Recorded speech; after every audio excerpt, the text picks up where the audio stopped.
Hi parents, happy Thursday. Today was Constitution Day, so I will show you the Constitution that the boys and girls came up with.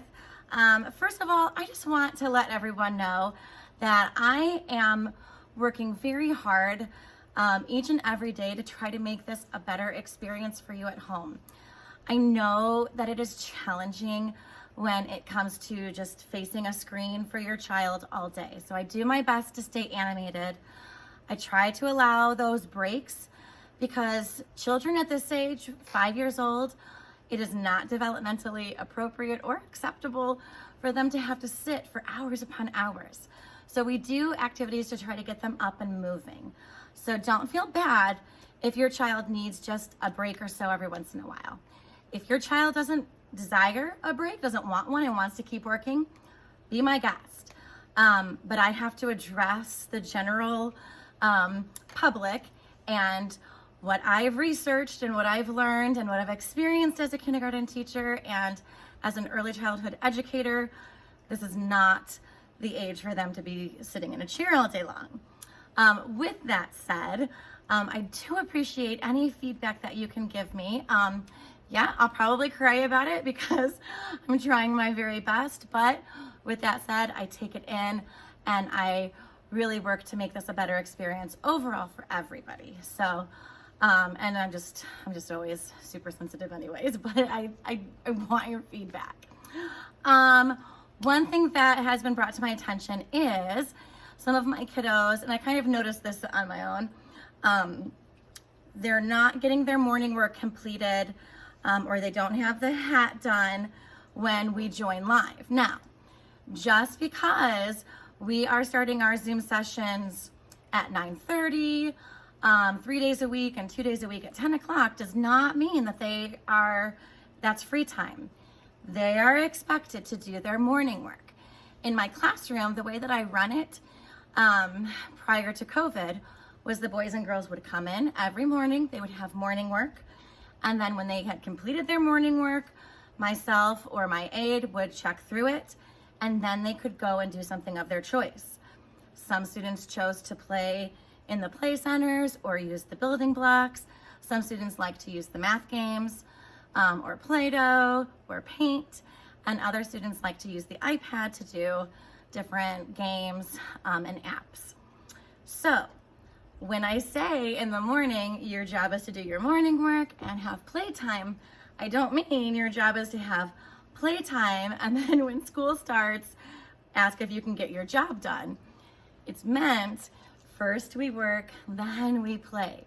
And of course, I want children to play. Like that's a very, very big deal, especially in kindergarten. We need that imagination to happen. So with that said, I tonight enabled the waiting room for Zoom because I have a feeling that students are getting online and trying to see if their friend joined on, which is super sweet, but you have a job to do. So instead of just turning on the Zoom and waiting for 40 minutes, I want that time to be utilized. So tomorrow when you log in, it will say that you're in the waiting room, waiting for the host to start the meeting. And so then that way, you know, there's not that additional extra time wasted. All right. Also, obviously the Facebook page is super important because that's how we do most of our communication.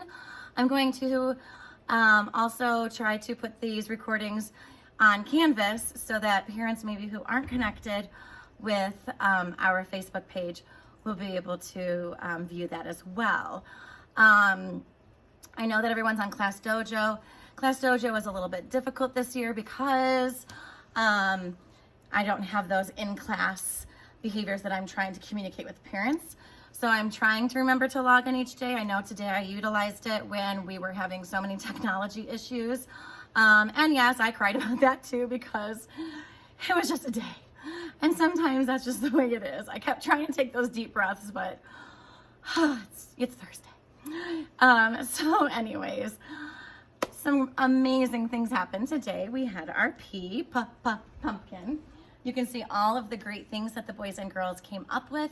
Remember, at this age, they're not able to read a word, so we use these charts to help them out It's a great way for them to think of objects that start with P, and then when they become writers, they will be able to use these. If they're writing about having pizza with mom last night, then they can write, I ate pizza. Pizza is a word that you cannot stretch out. Huh? So I say, okay, we hear the beginning sound of pizza. Go over to the circle map that has P on it and look for a slice of pizza and find the word. And then they're able to do that. That builds independence. It also helps them with, problem solving skills, because eventually they'll stop asking the teacher or asking mom and dad, how do you spell? And they'll be able to find those resources. What else? I think that is it. Here is our class constitution. Since the boys and girls aren't in person, I said I would write everyone's name on there for them. So as you can see, I still have some work to do. They decided that we, the people of Mrs. Cruz's class, promise to be nice, take care of our supplies, and be good listeners. I think that just about covers everything we need to do in kindergarten. So great job to the boys and girls. Keep practice writing your names, and I will see your child in the morning.